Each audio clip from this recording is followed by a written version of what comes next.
Ever get that feeling like you want to like really dive deep into something interesting, learn something new, but without having to like wade through tons of articles and stuff? Oh yeah, totally. I think we all get that urge to like really grasp a topic and like make it our own. That's exactly what we try to do here. Uh-huh. And today we're tackling someone who's really captured my attention, Bob Camblin. Oh, Camla's fascinating. Even for people in the art world, he's kind of this like independent spirit, almost mysterious. Right. Like you hear his name, his art's in high demand, but he himself is sort of this elusive figure. Absolutely. And that just makes him even more interesting to try to understand. For sure. So for this deep dive, you've pulled together a great mix of sources. We've got excerpts from Bob Camblin quotes and other mysteries, which sounds intriguing just on its own. Right. The title alone tells you there's more to him than meets the eye. Totally. Then there's his biography, some book reviews and passages that really get into his art, and even a YouTube transcript that breaks down one of his paintings, Waterhole Still Life, a fount of continuing possibility. That one's especially rich with symbolism. It gives you a real feel for how he layered meaning into his work.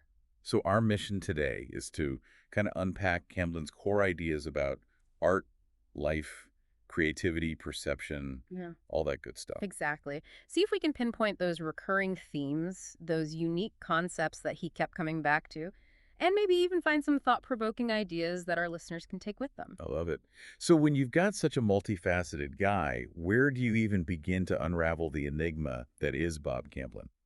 Well, his artistic journey is a great place to start. The biography shows how he went through all these different phases, different approaches. It's really interesting. Okay, cool. So let's talk about that journey then. He started with a very solid foundation. He studied at the Kansas City Art Institute and then got a Fulbright scholarship to go study in Italy. Italy. Wow. So already he's like in the heart of art history, right? Exactly. And that time in Italy seems to have been super important, not just because he was surrounded by the masters, but also because of his exposure to some pretty striking imagery. What do you mean? What kind of imagery? Well, the biography mentions how he spent time in the Capuchin catacombs. Oh, wow. The catacombs. That's a pretty intense visual experience, I can only imagine. Right. So you've got this guy trained in traditional art, then he goes on to teach at various universities, which you'd think would lead to a pretty conventional career. Yeah, you'd think so. Hmm. But then in 1976, he does something really unexpected. He leaves academia completely to become a nomadic artist. Like, that's a huge shift.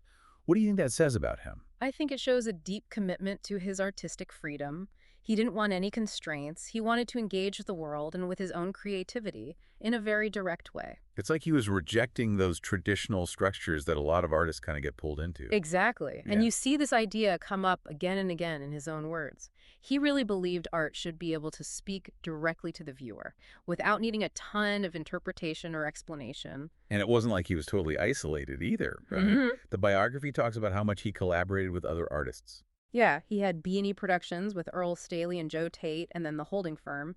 And he often signed his work as anonymous artists. Anonymous artists. Yeah, That's so interesting. It's almost like he was trying to remove the individual ego from the art.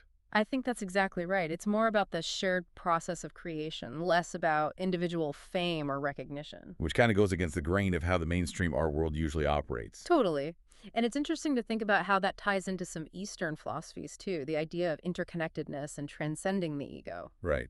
So then in the 1980s, he develops this Mushas Volantes style with Nancy Giordano. Which literally means flying flies. Flying flies. Yeah. Okay, so what does that mean in terms of his art? Well, it involved these patterns of dots and dashes that created optical illusions. It really forced the viewer to actively participate in the experience of the artwork. Oh, I see. So it wasn't just about looking at a static image. It was more about engaging with it visually. Exactly. He wanted to make the viewer's perception an active part of the art. It almost reminds me of op art in a way. That's a great comparison. Oppas art really focused on how our eyes perceive things, and Camblin's Mushas Volantes style definitely plays with those same ideas. But even before that, in the 80s, he was blending drawing and watercolor to create these surfaces that had hidden images embedded in them. Oh, wow.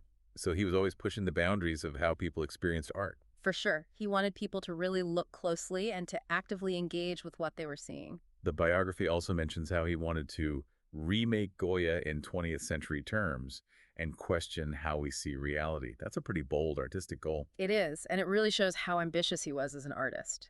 And Goya's work is so powerful and often pretty disturbing. Right. So what do you think he meant by wanting to remake Goya?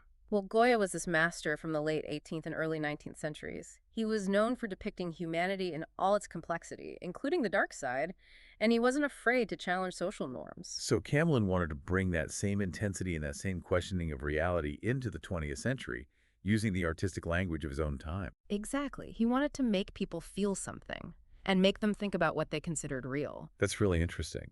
And it seems like his early work had a lot of social protest themes, but then evolved. Yeah, the biography mentions how he started to combine social realism with non-objective art to explore the world of human symbols. He was looking at artists like Cremoni and even ancient Etruscan figurines. So he was drawing from a lot of different sources. He was. He was constantly absorbing and blending different artistic ideas. It was like his mind was this incredible melting pot of influences.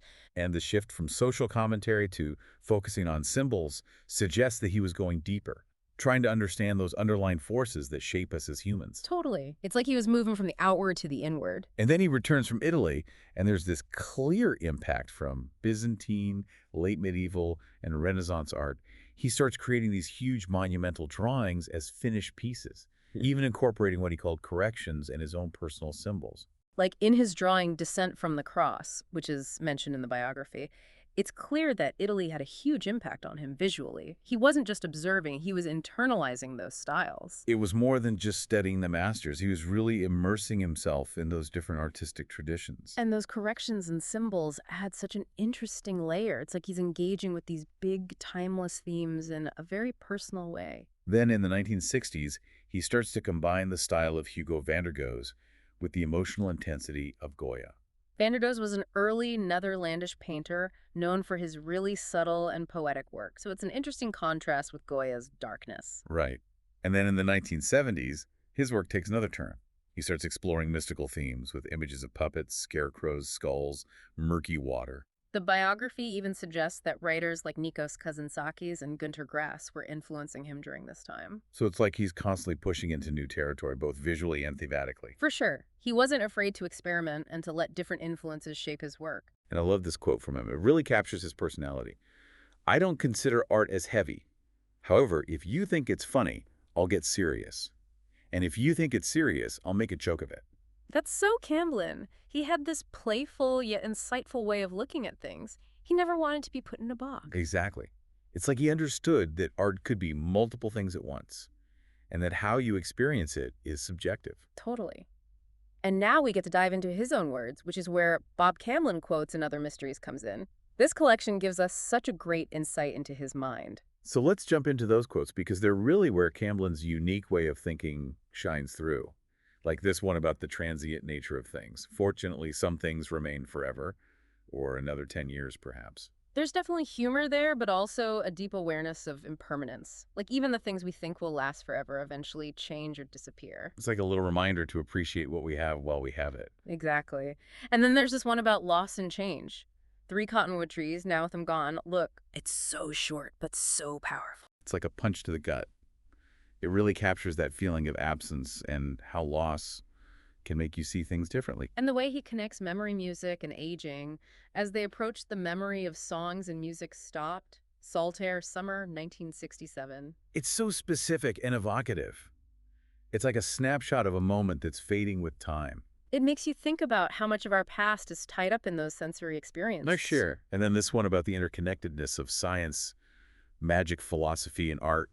Look into the atom, you get what you need. Look into magic, and you get what you need. That one really blew my mind. It's like he's saying that all these different ways of understanding the world are ultimately connected. Like they're all searching for the same underlying truth. Exactly. And his idea of a perfectly average viewpoint where you can appreciate both science and magic, that's fascinating. It's like he wanted to find that sweet spot where those two seemingly opposite ways of seeing the world could coexist. And then there's this quote about belief. The sixth sense is to be without a doubt. Wow, that's powerful. It's like he's saying that unwavering belief can actually shape how we experience reality. And the phrase senza dubbio, which is Italian for without a doubt, just adds to the intensity of it. Totally. And you can feel his own inner conflict in this quote, bright day, and I soar how cruel that my soul is attached to this earth, and yet. It's that classic human struggle between our aspirations and our limitations. Like, we want to reach for something higher, but we're still bound to this earthly existence. So relatable, right. And then there's this quote about self-honesty in nature. I cannot tell a lie to myself for very long. Find something in nature that completes you and then surrender. That feels very connected to his decision to become a nomad. Like, he Yeah. was searching for that deep connection with the natural world. And it suggests that finding that connection can lead to a kind of personal truth and acceptance. Definitely. And there are so many recurring themes in his quotes: light, evolution, effort, amplification, belief. He also talks a lot about balance, patience, freedom, silence. It's like those were his guiding principles, the things he valued most. They give us a glimpse into his personal philosophy. Even this short quote is packed with meaning. True love moves to indifference to protect itself. It's a bit cynical, but also maybe realistic. It's like he's acknowledging that love can be complicated and that sometimes we need to protect ourselves emotionally. It's a different way of thinking about love for sure. Yeah. And then there's this one, sublime in the ridiculous. Look for the forgotten, but become what you are. Less only is. So much packed into just a few words. Right. It's about finding beauty in unexpected places. Yeah. And stripping away all the unnecessary stuff to discover your true self. And this quote about the changing purpose of art. Art for art's sake has become art for life's sake, or art for my sake, or art for survival's sake. It reflects how art has evolved over time, from this purely aesthetic thing to something more intertwined with our lives and our experiences. And I love how he encourages us to step off the train of thought. That's such a great metaphor for breaking free from those conventional ways of thinking. To access a different kind of power and creativity. Exactly. Sometimes you need to let go of logic and let your intuition guide you. And this one about the interplay of opposing forces, balancing and being for and against. We missed the clouds, and for a moment regretted it. It's like he's saying that life is all about finding balance, but that we also have to accept that we'll make choices that we might regret later. It's that constant push and pull between different perspectives. And then this very practical advice: when you think, don't act. When you act, don't think. It's like he's saying, be present and focused in whatever you're doing. Don't overthink it, Yeah, but also don't act impulsively. Find that balance. right. And this little anecdote, we talked of changing the world. He listened, then took 21 cents from his coin purse to pay for his coffee and left. It's so funny, but also insightful. It's like he's highlighting the gap between our big dreams and the everyday realities of life. Totally. And his connection to nature is so evident in so many of his quotes. Like this one: the cosmos waves as me with tree leaves. It's beautiful. He clearly felt a deep sense of connection with the natural world. And he had this amazing ability to capture those fleeting moments of sensory experience in just a few words. Like little haiku almost. And this one about the joy that exceeds all others. And that's all I'll say. It makes you so curious. It's like he experienced something so profound that he couldn't even describe it. And this one about subtle awareness. Not a leaf moves, and yet we all feel the cool breeze. It's like he was tuned into those subtle energies that most people miss. He was definitely a keen observer. And then there's this charming little quote where he talks directly to nature. Well, that's enough about me, Mother Nature. Let's talk about you. What did you think of my last picture? It's so whimsical, and yet it shows how much he respected and valued nature. It's like he saw nature as a constant companion and a source of inspiration. I feel like we could spend hours just dissecting these quotes. There's so much to unpack. Yeah. But I think we should move on to one specific painting, Waterhole Still Life, because you mentioned there's a whole YouTube transcript analyzing it. Yeah, Waterhole Still Life is a really interesting case study because it's full of symbolism and hidden meanings. And there's also a vivid description of it in the book Zen and the Art of Enlightenment, Volume 2. So we've got a lot to work with. Okay, so imagine this courtyard or open space with trees and columns, a willow branch. And on the left side, there's this layering of shapes that slowly reveal themselves as figures: a paint tube, some ghostly silhouettes, and a very prominent skull or mask. It definitely sounds like a painting that rewards close attention. Absolutely. So the old paint tube is interpreted as a symbol of Camblin's past, his artistic history and identity. And the faces represent fleeting thoughts. The hearts symbolize unseen warmth or longing. And the skulls represent mortality and the remnants of the past. Right. It's like a visual representation of the inner landscape of the mind. And the waterhole itself is a metaphor for the mind and memory in Zen philosophy. The hidden figures then become those rising thoughts and attachments that can cloud our clarity. Wow, that's deep. So the YouTube transcript connects the painting to hexagram 29 of the I Ching, the abysmal water. Which is about depth reflection, navigating the unseen danger, and wisdom. It's a pretty intense hexagram. It suggests that there's a lot going on beneath the surface of this seemingly peaceful waterhole scene, Right. And the brighter opening in the background represents potential transformation, that inner journey towards enlightenment. like a wellspring of possibilities.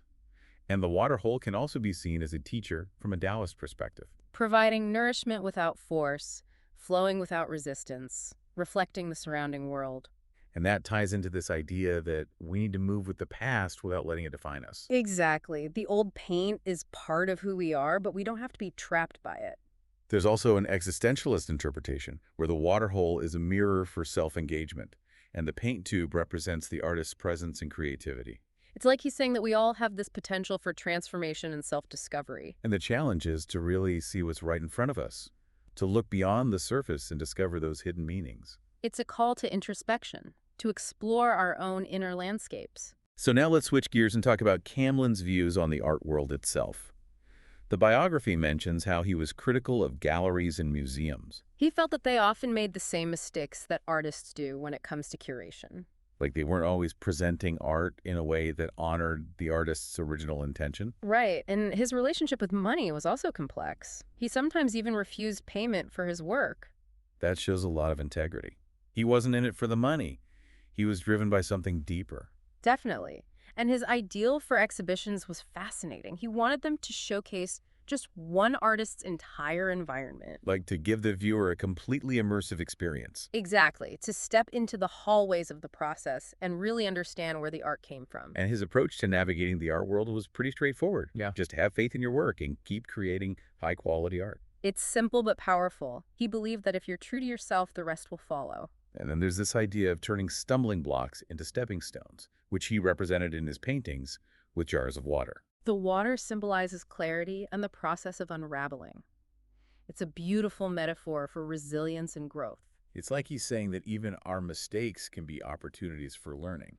And his Scarecrow series, which was inspired by Günter Grass, is another example of his fascination with transformation. The scarecrows represent renewal and metamorphosis, and the lobster shells and larva casings add another layer of symbolism. It's like he's exploring the cyclical nature of life and death, and the shedding of old selves to make way for the new. And his use of text in his drawings is really interesting too. He used it as disguise or as clues. It's like he's questioning the dominance of words in how we understand art. He wanted people to experience the visual aspect of the art without relying too much on language. And he even embedded data problems in his work, little codes and traps to make the viewer really engage with the piece. He wanted to make it an interactive experience, a puzzle to be solved. And his questioning of reality went beyond surrealism. He wasn't just interested in dreams or the irrational. He wanted to dig deeper into how we construct our understanding of what's real.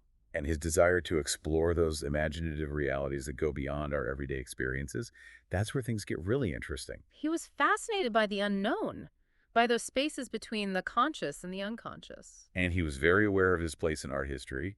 He wanted to remake Goya in 20th century terms, just like Cézanne wanted to remake Poussin. He saw himself as part of this ongoing dialogue between artists across time. And he also believed in maintaining a sense of mystery in his work. He felt that knowing too much could actually take away from the experience. Like it's more fun to figure things out for yourself. Right, and he was very aware of the challenges of creating unique art in a world that's obsessed with consumerism and instant gratification. He saw how aesthetics were shifting towards shock value and recognition instead of contemplation. It's like he was worried that depth and meaning were getting lost. And then there's this hilarious quote about his teaching experience. The first year I assumed, the second year I capitulated, the third year I'm teaching. I think every teacher can relate to that on some level. And finally, his amazing metaphor for the ego, following one as gracefully as a goldfish's shit. So crude, but so effective. It really captures that persistent and often annoying presence of the ego. So let's talk about his legacy, because it seems like he's finally starting to get the recognition he deserves. There are all these testimonials from other artists and collectors who were deeply influenced by him. People like Earl Staley, Penny Serling, Carolyn Farb, they all talk about his unique way of thinking, his independence, and the autobiographical nature of his work. And there are efforts underway to organize a posthumous exhibition of his work in Houston. That would be amazing, to see all those pieces together in one place. And the description of his studio as a wizard's den full of all these strange and wonderful objects just adds to his mystique. It's like he was this collector of curiosities, a true eccentric. And his use of the pseudonym Mr. Peanut in his earlier work, before switching to anonymous, just shows how much he wanted to remove himself from the equation. It was all about the art itself, not about fame or personal recognition. And then he gives away all his treasure and moves away from Houston, leaving this trail as mystery behind him. It's like he was deliberately trying to avoid becoming a legend. He just wanted to create and then disappear. So as we wrap up this deep dive into Bob Camblin, what are the big takeaways for you? I think his emphasis on individual perception is so important. And the way he connected seemingly unrelated ideas like science and magic. Right, and that constant interplay between playfulness and profundity in his work. And his encouragement to look deeper, to question everything. Totally. His art and his writings don't give us easy answers, Yeah. but they make us think, and they challenge us to see the world in new ways. He's like a guide on this journey of self-discovery. So for our listeners out there, we want to leave you with this thought. Consider your own metaphorical waterhole. What's hidden beneath the surface? What memories are bubbling up? What transformations are possible? What game are you playing in Camblin's terms? And what stumbling blocks might actually be stepping stones in disguise? We encourage you to explore his work further and to check out some of the artists and ideas we talked about today. There's a whole world of fascinating stuff out there waiting to be discovered. So go out there and dive deep. Absolutely. Happy exploring, everyone. And remember, keep questioning everything. Exactly. There's always more to learn. Always more to see. And that's the beauty of it. Absolutely. So until next time, keep those minds open and those curiosity levels high. And don't forget to look for those hidden meanings. They're everywhere. Just waiting to be discovered. See you next time.